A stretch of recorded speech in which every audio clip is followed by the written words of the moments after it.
Hello, I'm Martin Weller, and today I'm going to take part in a remarkable experiment. Through some kind of magic wormhole and using this device, I'll try and show it to you here, this magical piece of technology, I'm going to create a small wormhole and be able to interview myself in the future. So I'm going to jump forward to about the year 2020, I think, and hopefully have an interview with myself.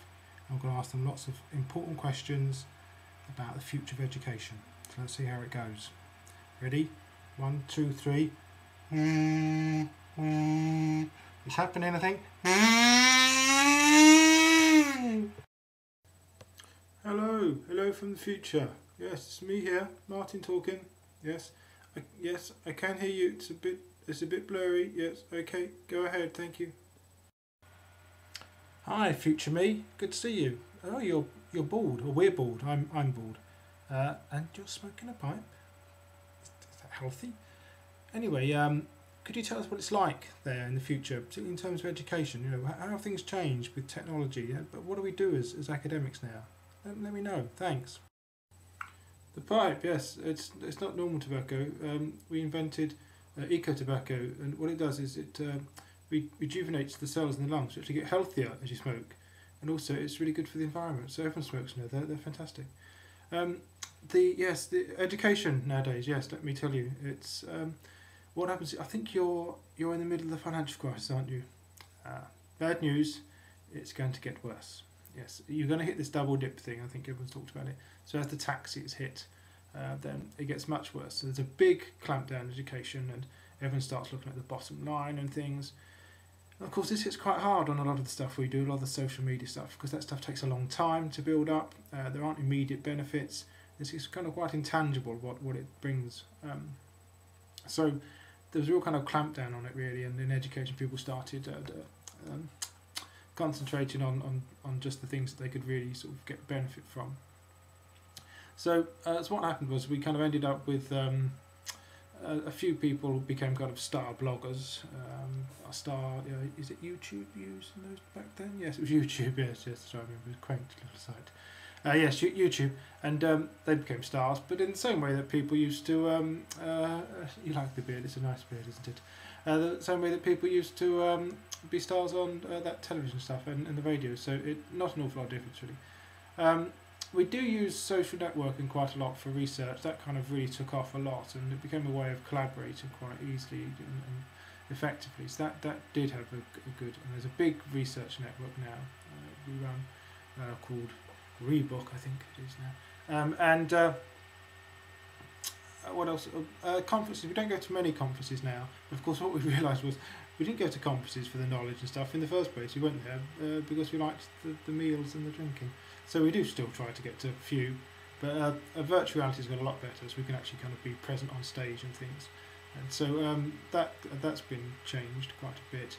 But we still give lectures, although the presentation software we have now is much better than that PowerPoint rubbish you used to use.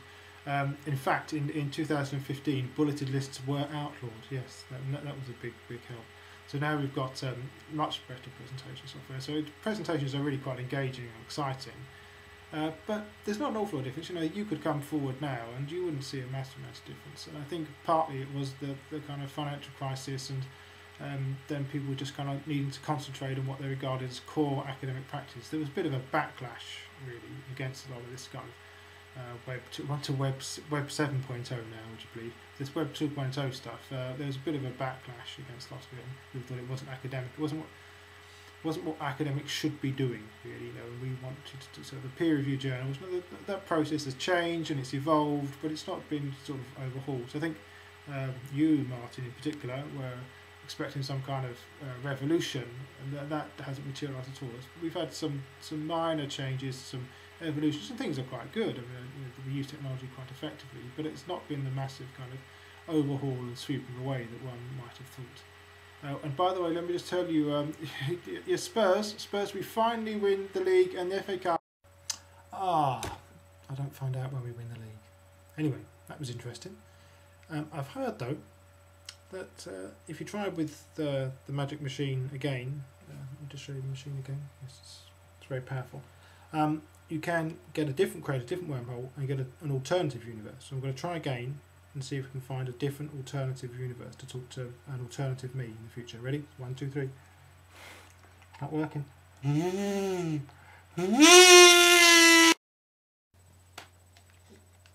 are holding at a safe distance.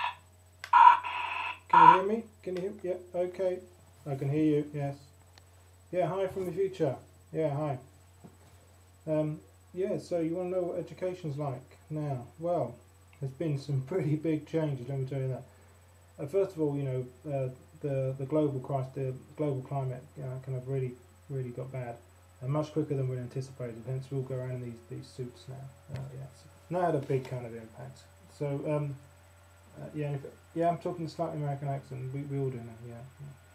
Yeah. So yeah, what happened was so as the climate got worse, you know, people began to see the need for education, but all the money just went into trying to solve that problem. So education, people found they were getting a lot of their learning, you know, just online and stuff, and through peer networks, and so the universities found themselves really squeezed. And we saw in about 2015, we saw in the UK about 20-30 universities closed. Yeah, so that was a big thing. So there was a big contraction in the market, and so what people began to do was we saw a lot of academics kind of going freelance, really offering their expertise and subjects, and there was a big kind of disaggregation of the market. So what happened was people began to sell accreditation and support and things, and the market kind of really fell apart. Once we'd lost that kind of monopoly on the sorry, it's getting really hot in here. Yeah, once we'd lost that monopoly on accreditation, then the whole system kind of really just crumbled. That was the glue that held it together. So it's really changed a lot now. I live quite near the moon. Yeah, no, I'm joking. I don't live in it. Still live in Cardiff. It's great. Yeah.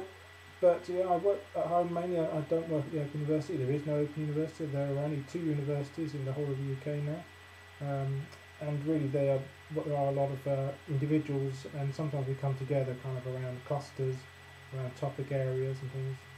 But we're all consultants really, and there's a big clearinghouse for accreditation, and so people do the learning through their networks, and when they need a mentor, they'll find a mentor. So I'd make some money through that way, you know, doing online tutoring. We create content, and sometimes people will buy that content, and you get hit for a number of views. Yeah, you can still buy content. Yeah, it's amazing. Yeah, that's right, you can. What else do we do?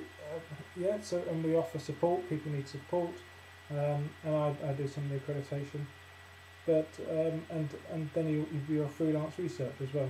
So there's a few kind of big research labs, but really people come together very quickly around subjects, and a lot of technology is very cheap and easy to use. So we found that you could very quickly form your own kind of loosely coupled research centre. You didn't need these big expensive labs, you know. So you just would all come together on a research topic and do things, take on different roles in that project, and then just kind of disassemble again, without any need for those kind of overheads. And universities couldn't really compete with that. So it's a tougher life in some ways. It's not as luxurious as being an academic in a tenure, and it was a big shock to a lot of people. But we've adapted. You know, it's okay.